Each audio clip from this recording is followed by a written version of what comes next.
Welcome into a special Locked On crossover episode. I'm Roman Tomashoff of Locked On Huskies. That's Trent Condon of Locked On Hawkeyes. We're going to have a lot of fun today, and it's going to be a nice crossover. Washington heading out to Iowa for their first Big Ten matchup. We're going to jump into that. We got some key players on both sides, and Trent and I are going to play a game of your team wins if. We'll get into it. The rules are very simple. It's a lot of fun. You'll get into it because we are part of the Locked On Podcast Network, your team every day. And today's episode is brought to you by FanDuel. Place your first $5 bet. You'll get started with $200 in bonus bets guaranteed. Visit FanDuel.com to get started. Trent, this is going to be a lot of fun. So for all the Husky fans that are listening to the show, Washington is taking their first trip to Iowa as members of the Big Ten Conference. There anything that they need to know?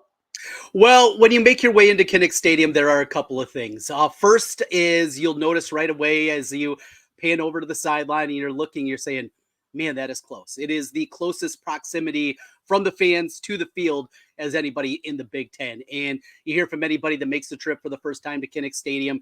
Doesn't matter if it's one of our rivals, if it's Wisconsin or Iowa State or Minnesota or Nebraska or one of the big dogs, Penn State, Ohio State, Michigan. You hear players every single time just shocked at how close the fans are to the field and how little room there is from the sideline to the actual where the stand starts. So it is a very intimate environment. It is a very loud environment.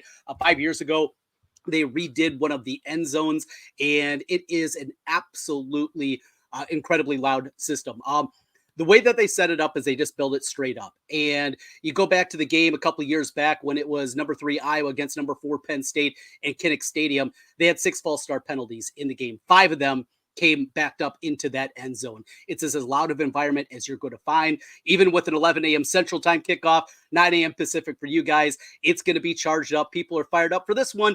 Washington, obviously, with the history, going back to when I was a youngster, winning a national championship, playing for a national championship a year ago, there's going to be a lot of people excited for this football game, and it is one of the better environments that you have, but maybe the biggest one was voted today at a website, once again, as the best tradition in college sports after the first quarter, the wave to the Children's Hospital. Just outside of one of the end zones, you'll see the Children's Hospital towering over, and everybody turns around that is on that side of the stadium and waves to the children. A number of teams have done that, and pretty much every team does that as well at the end of the first quarter, waving to the kids that are a lot of times battling for their lives up there in the Children's Hospital. It's an incredibly moving, I've been a part of it dozens and dozens of times now, and it still definitely hits me every time. So that's kind of the soft spot for it, but be ready. 11 a.m. We're used to these early kickoffs, and we'll be charged up, and us Iowans, we know how to drink a little bit. So there'll be plenty of liquid courage in the lungs as we get ready for the matchup against the Huskies. I'm sure any Husky fan who's making the trip is going to love to hear that. It's really cool to get to experience some of these new Big Ten traditions, like obviously the wave and all that sort of stuff as well, but just getting to experience so many more new places as well. Going to Bloomington later, getting the whiteout at Penn State. I feel like that's something that's really exciting and really cool just for Husky fans in general to get all these new different traditions. And obviously, Trent, as you guys come out to the West Coast and are going to have some of those same things come in, over the next few years or so, it's going to be the same thing for you because you talk about the environment. Husky Stadium has one of the best environments in all college football. We got to see it, this past weekend against Michigan, which was really fun. And then we have Bill Belichick going on the Pat McAfee show, going on and on about it. And then he goes on Monday Night Football and unironically uses the term lit to describe Washington, which you couldn't have paid me as the world's biggest Patriots fan that would ever be an answer that came out of his mouth. My two worlds are colliding in ways that I truly never thought possible. But let's get into this game a little bit, man, because this is a really interesting matchup. That's the best way that I feel we can describe it, because as all your Iowa fans know, the offense has always been a point of contention. The defense, as Husky fans know, it's going to be a challenge. It's going to be elite. What do you think Husky fans need to know about your team on the field?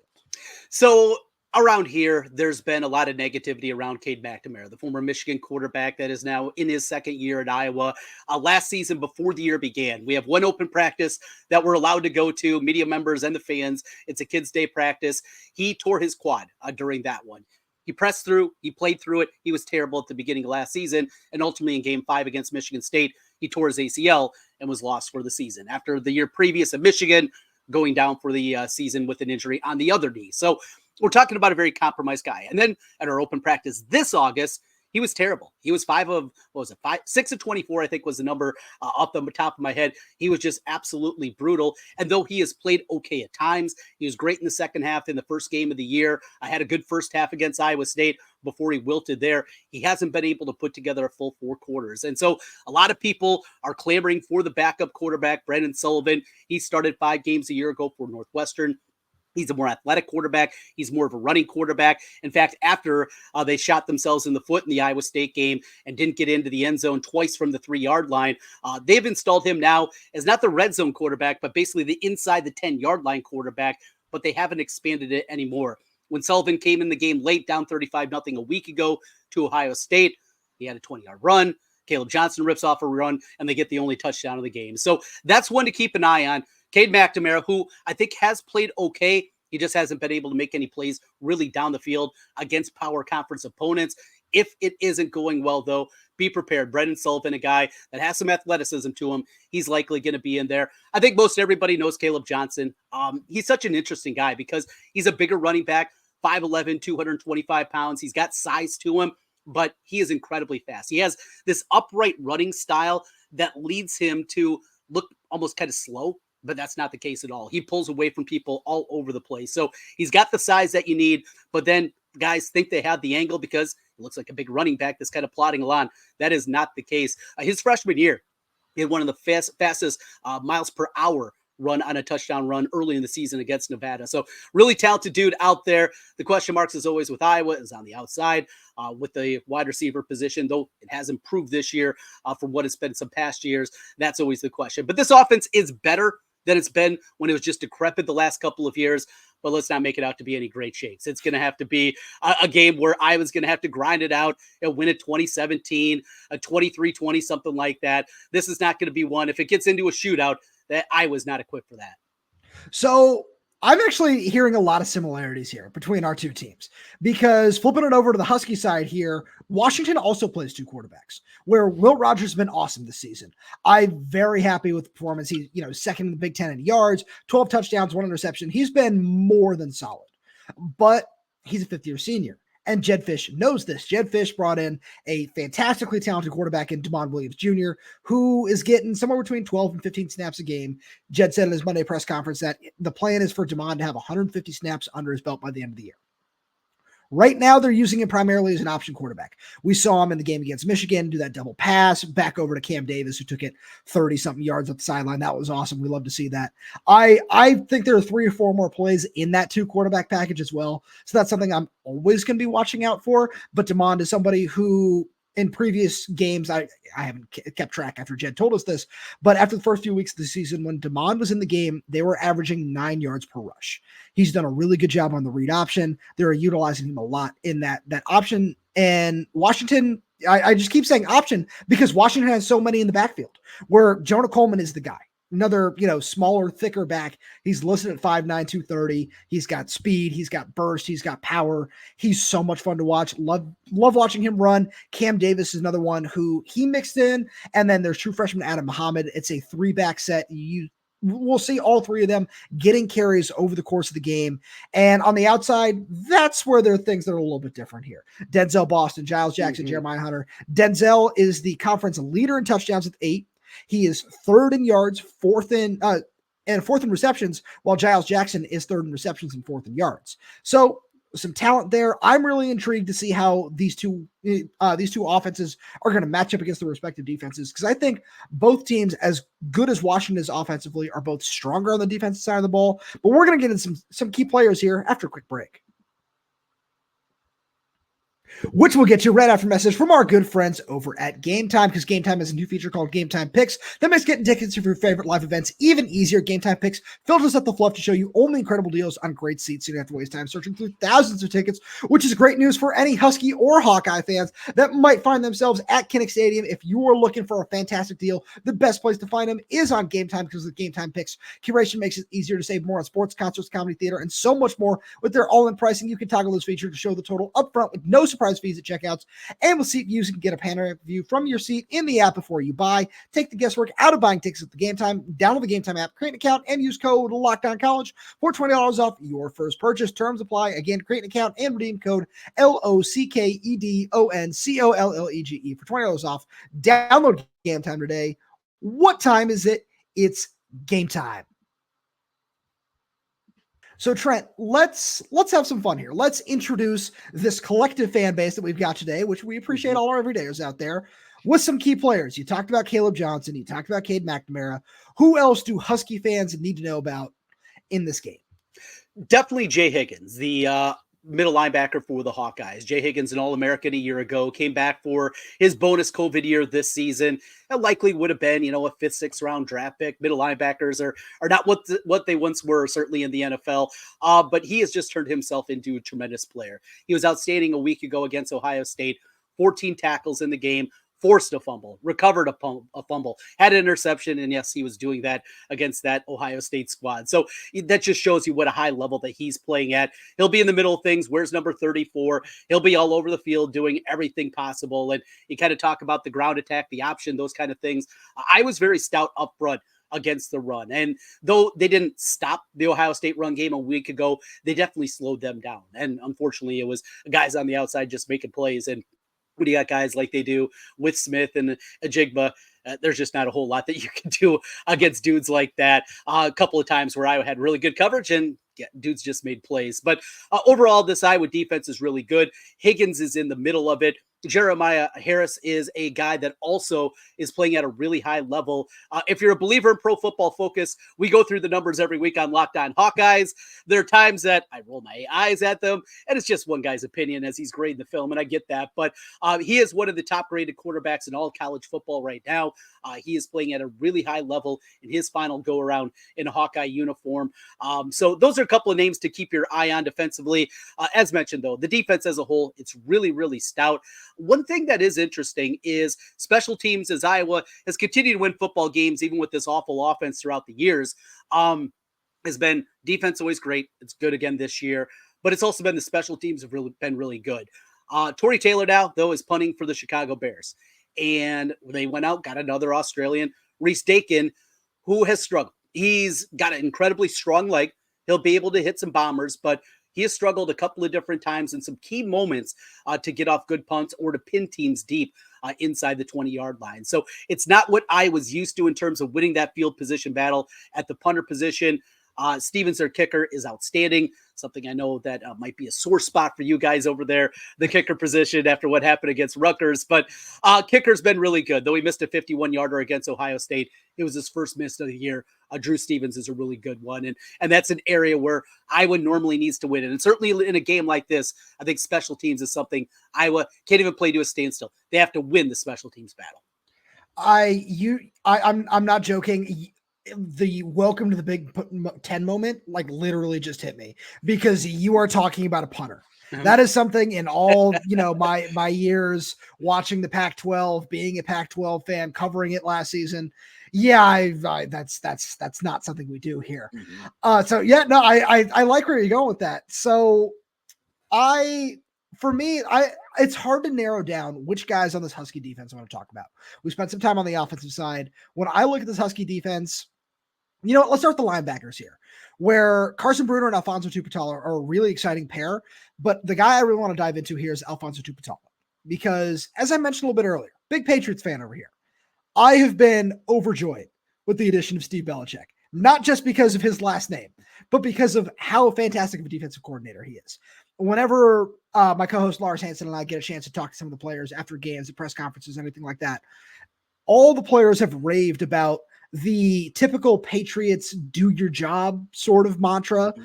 And I got a really great quote from edge rusher Voit Tanufi, who said, yeah, we're going to get put in position to make plays, and our fate is in our hands. We're going to find a way to make a play because Steve consistently puts us in the right position to do that. And I don't think that there's anybody who's been better at that this season on this Husky defense than Alphonzo Tuputala. He's second on the team in tackles right now with 30. He's tied for the team lead with 2.5 sacks. And he's somebody who, no matter where they line him up, he's lining up at the edge a lot. He's lining up at inside linebacker. They bring him on stunts. They bring him on all sorts of different unique blitzes and rushes and all that sort of stuff, which is really fun to see. And that's a guy who he's been really impressive in the run game as well. I was really impressed with the way that Washington stood up to Michigan's rushing attack. The numbers looked solid at the end of the day. They finished with, I want to say, 174 yards, but they held Khalil Mullings, he was the number 3 leading rusher in the Big Ten going into the week, to 49 yards on 14 carries. Mm-hmm. And that was something I was really happy with. And I know Michigan's having some problems along the offensive line and different things like that. But I was really impressed with what this Husky team can do in terms of the defense. And that's all started with Steve Belichick. I wanted to talk about somebody in the secondary because this Washington secondary has been outstanding. But thanks to your Cade McNamara comments, I don't know how much that's going to matter. Yeah. So instead of a corner, I'm going to talk about a safety here.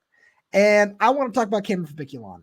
He made the game-winning interception of Jack Tuttle last week against Michigan. This is a guy who, just like Alphonzo Tuputala, has been utilized in a lot of different roles under this Belichick defense. They're playing him in the box a lot. They're asking him to play man coverage on tight ends. They're asking him to play closer to the line of scrimmage, which scares me. I know that, Kaleb Johnson's averaging 9 yards a carry against an 8-man box, which is Ashton GT level numbers. That's absolutely insane. But he's somebody who I've been really impressed with in the run game. They ask him to come down on the edge a lot and set that edge. He's done a good job of doing that, forcing rushes back to the inside. So those are two guys that I'm really looking at in terms of guys that I think could impact this game, and especially what Iowa wants to do offensively. So I want to go this direction with you, Roman. What kind of concerns you about your own squad going into this one? And one area we mentioned Cade McNamara is the Boo Birds come out in Kinnick Stadium. This is a fan base that gets frustrated, upset. They will let the guys know if they're not playing it. Remember, this is our professional sport here in our state, and it definitely plays out in that fashion. If we get 3 and out early, if we get a couple of punts early in the football game, I anticipate there's going to be that. That is, I think, a concerning element here, is because you hope to have that charged up home crowd, and all of a sudden it starts turning on you. Things can get ugly in a hurry there. You mentioned the guys on the outside. Definitely Boston is one of those guys that is a concern. In Iowa, I mentioned Jamari Harris. Their other corner spot, though, they've been rotating a couple of different guys out there. It was TJ Hall at the beginning.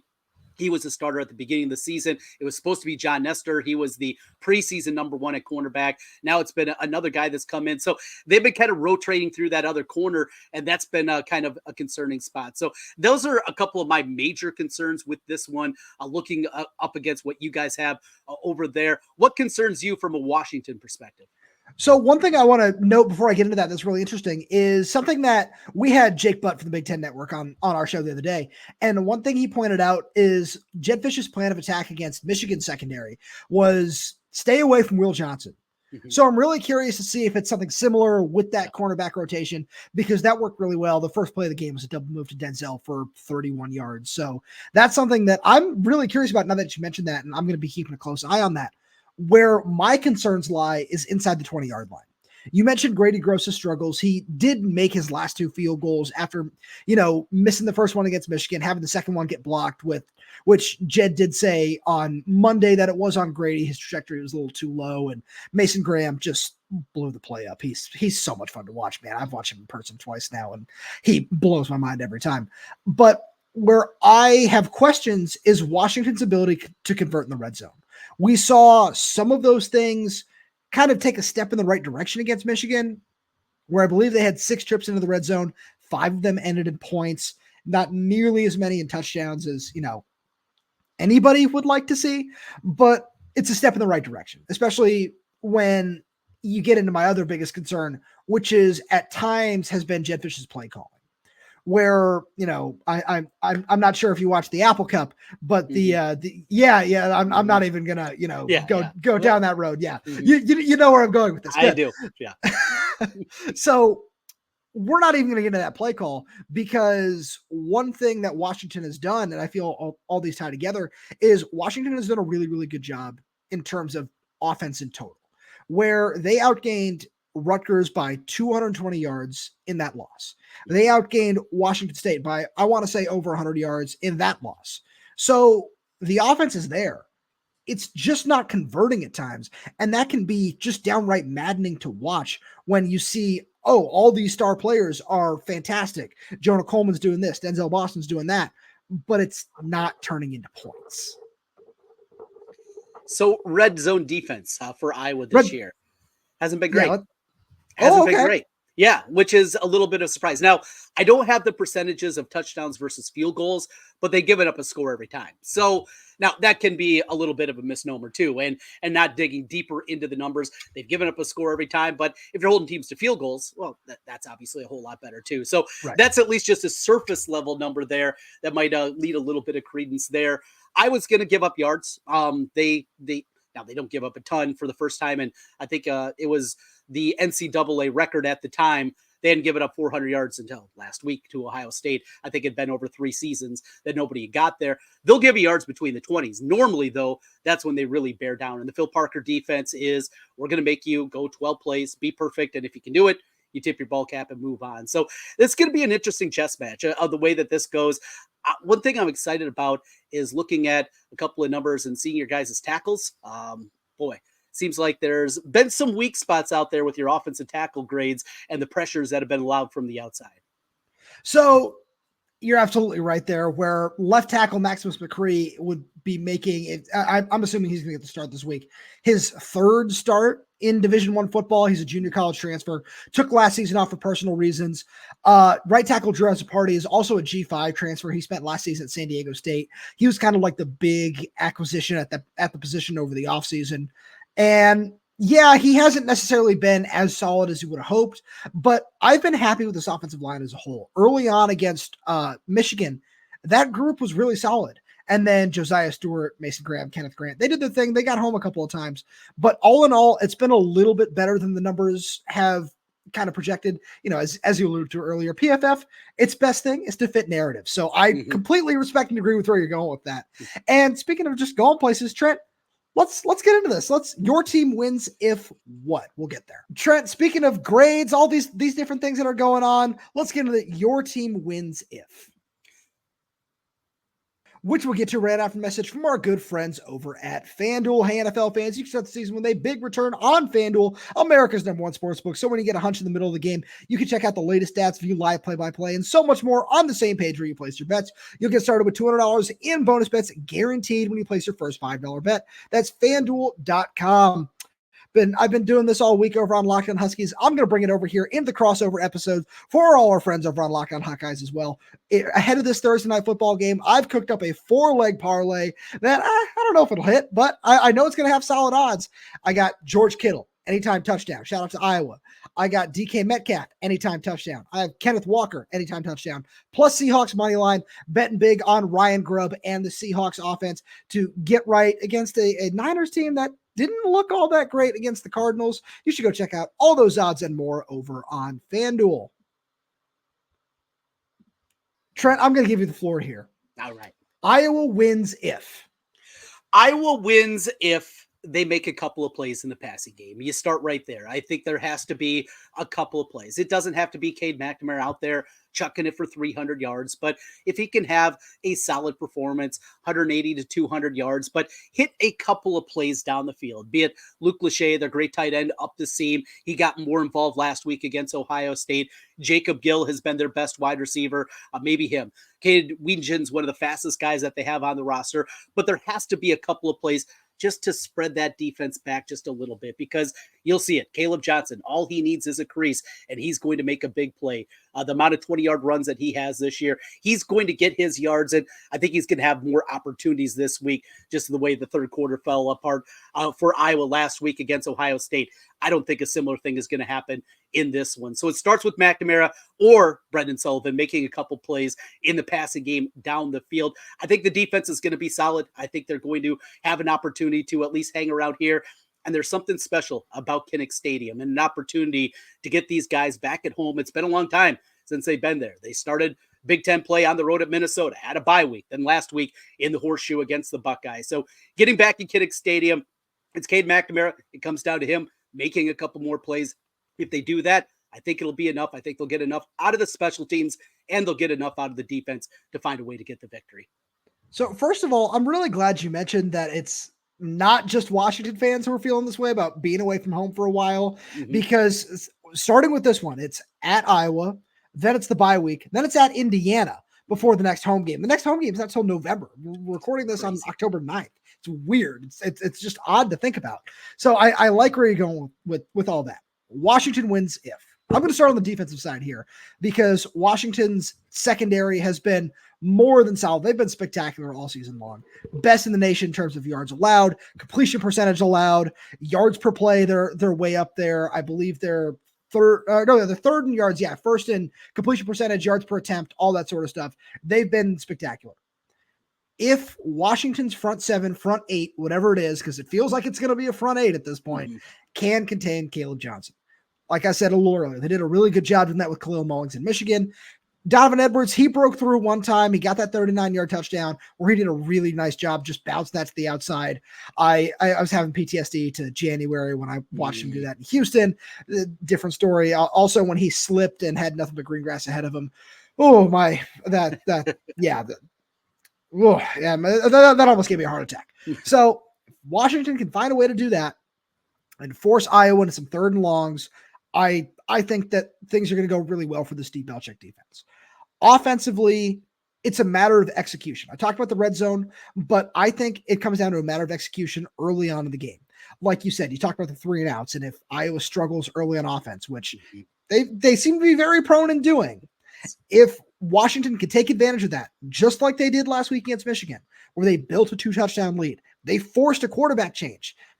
Sherrone Moore knew, hey, I can't do this to Alex Orji. I got to put in Jack Tuttle. I don't know if we'll see a similar thing happen this week and Kirk Ferentz makes a similar decision, but it's something we've seen before. And I like Washington's chances if you can find a way to get up early and build a lead, because Jonah Coleman, Michigan's got a tough run defense too, and he was able to turn up some yards against them. I think it was 85, 90 yards of touchdown, something in that range, which is, it's solid, especially against a team that came in allowing 67 yards a game on the ground. So I would say that it's a nice balanced attack, which is what they've done all year long on that side of the ball. My final thing for you, Roman, is about this game. And there's a lot of negativity. Losing to Ohio State, look, it's going to happen. They're more talented. They are maybe the best roster, top to bottom in all of college football. They're loaded.